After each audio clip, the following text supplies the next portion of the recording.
It's a time to reflect, a time to just rejoice in the things that we've done in the past and the things that we plan to do in the future, the accomplishments of the foundation of what we may have already started, and just to celebrate that with everybody around us. Black history is and should be Canadian history.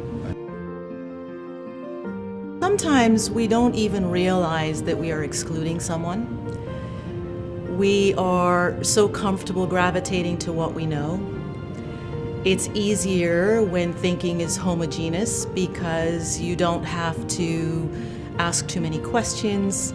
You feel that it's easier to connect with that person, easier to understand what they're saying, and it takes interest and care and an actual desire to want to get to learn a different perspective and a different point of view.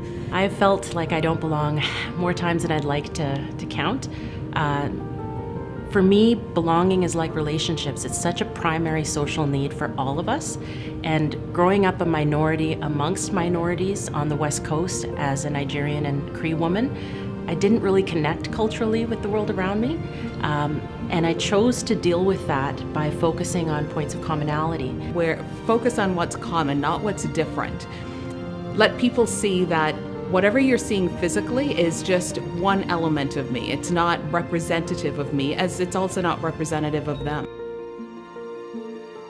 You'd find yourself shocked walking into a boardroom with 80% black faces, for example. I think it's very telling to recognize the status quo that exists, and it's important to deal with the issue head on.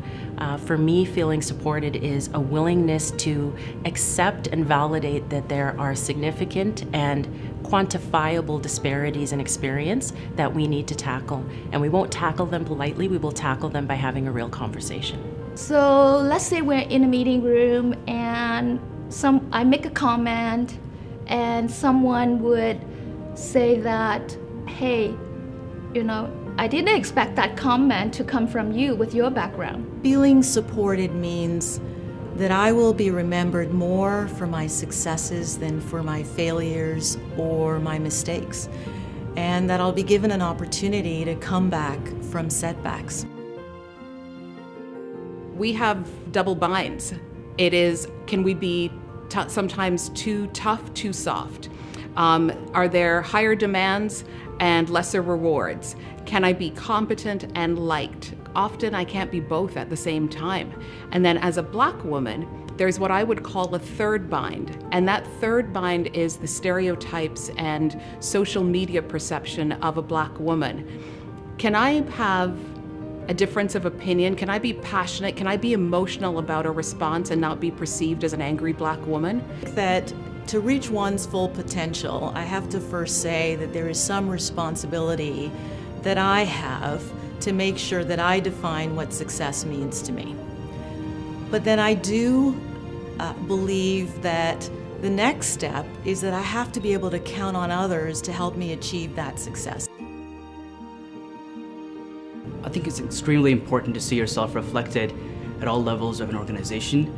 If you feel like there's a certain part of the organization that's closed off to you, you feel like maybe your ideas don't belong in that set. So it's very important to see yourself reflected, because then you'll see that the organization is open to thought from all schools and walks of life. Seeing our likeness across particularly senior levels of any organization is such an important way to demonstrate that we are truly willing to live our values. When we speak up as a Black professional, it makes people uncomfortable still.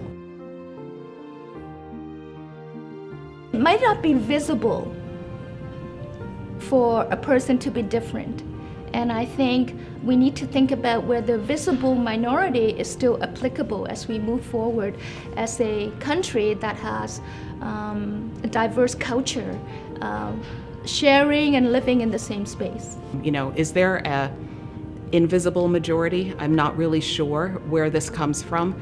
I find it marginalizing. I think it suggests less than.